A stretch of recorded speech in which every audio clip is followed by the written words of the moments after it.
हम लोग पढ़ेंगे प्रश्नावली 3.2 का पहला का दूसरा सवाल। प्रतिस्थापन विधि से इसको हल करना है। तो सवाल है s माइनस टी बराबर 3 और s बट्टे 3 प्लस टी बट्टे 2 बराबर 6। तो एगो को समीकरण 1 मान लेते हैं, एगो को 2 मान लेते हैं। चलिए तो यहाँ लिख देते हैं हल में s माइनस टी बराबर 3, ये समीकरण हो गया 1, और इसको मान लेते हैं समीकरण 2। तो s बट्टे 3 प्लस टी बट्टे 2 बराबर 6, ये समीकरण हो गया 2। अब समीकरण 1 से इसको प्रतिस्थापन विधि से हल करेंगे। यहाँ लिख देंगे प्रतिस्थापन विधि, नहीं भी लिखेंगे तो कोई बात नहीं, क्योंकि ऊपर में लिखा हुआ है प्रश्न में।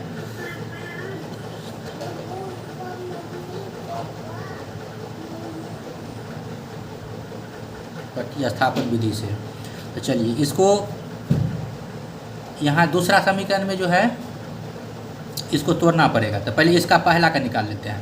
तो लिखेंगे समीकरण 1 से, समीकरण 1 कितना है, s माइनस टी बराबर 3। इसमें s का मान निकाल लेते हैं तो हो जाएगा कितना, s बराबर ये 3 है बराबर के बाद, और t है माइनस टी।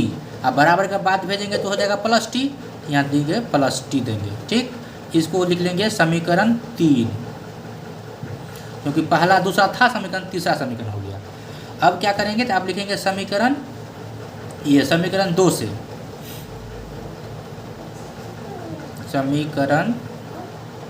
समीकरण 2 का भी निकाल लेते हैं।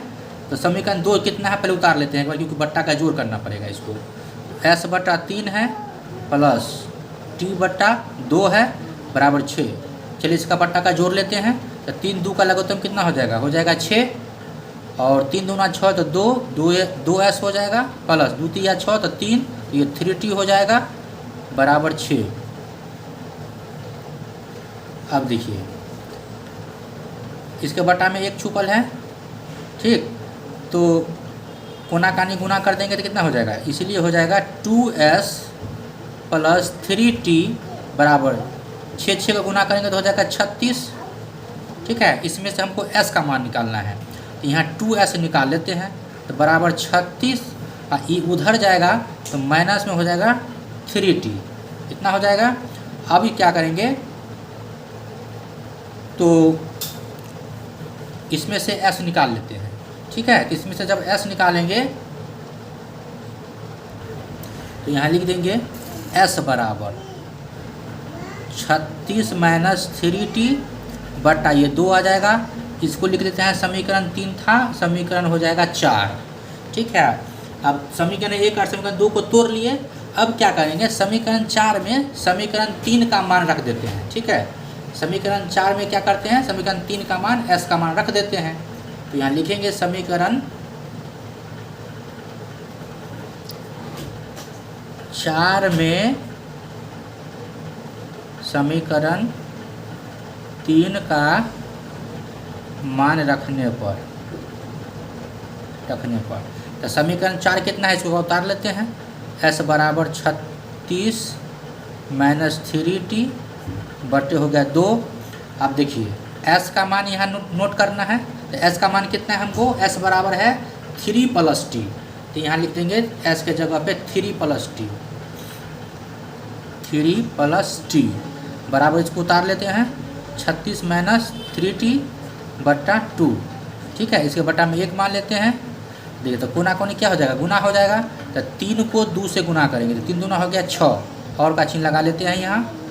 चलिए 3 दूना हो गया 6, अब प्लस t को 2 से गुना करेंगे तो हो जाएगा 2t बराबर, उतर जाएगा 36 को 1 से गुना करेंगे तो 36, माइनस का माइनस 3t को 1 से गुना करेंगे तो 3t, इतना हो गया। अब इसको क्या करते हैं तो 6 प्लस 2t, इसको बराबर से पहले कर लेंगे तो माइनस में आ जाएगा 36, ये माइनस में है तो हो जाएगा प्लस में 3t बराबर हो जाएगा 0।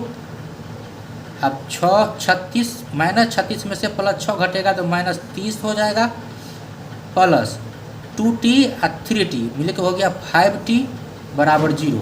अब हमको t का मान निकालना है तो तब इसके लिए t को उधर भेजना पड़ेगा बराबर के बाद। तो चलिए भेज देते हैं। -30 बराबर प्लस में 5t है, तो माइनस में अब हो जाएगा 5t। चूँकि बराबर के बाद हम भेज रहे हैं, अब बराबर से पहले प्लस में है तो बराबर के बाद माइनस में हो जाएगा, माइनस माइनस कट गया, तो t बराबर इसीलिए कितना हो जाएगा, ये 30/5 हो जाएगा। 30/5, 5 एकन 5, 5 छक 30, इसीलिए t बराबर कितना हो गया, 6 हो गया। t का मान हमको कितना निकल गया, 6। अब क्या करेंगे, इस t का मान समीकरण 1 2 3 4 किसी में रख देंगे। चलिए यहीं पे रख देते हैं, यहाँ लिख देंगे समीकरण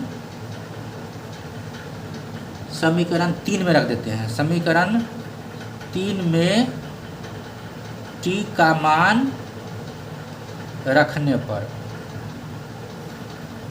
तो समीकरण 3 है कितना, s बराबर है 3 + t है, तो s बराबर 3 का 3 और t का मान निकला है 6। t का मान कितना है, यहाँ t का मान 6 है, तो t के जब रख देंगे 6, तो s बराबर होगा 6 3 9, इतना हो गया। तो t का s का भी मान निकल गया, t का भी मान निकल गया, तो एक लाइन लिख देंगे यहाँ, अतः t बराबर 9 और s बराबर t बराबर है 6, t बराबर 6, s बराबर 9, ये दोनों क्या हो गया, आंसर हो गया। इस तरह से सवाल कंप्लीट हुआ।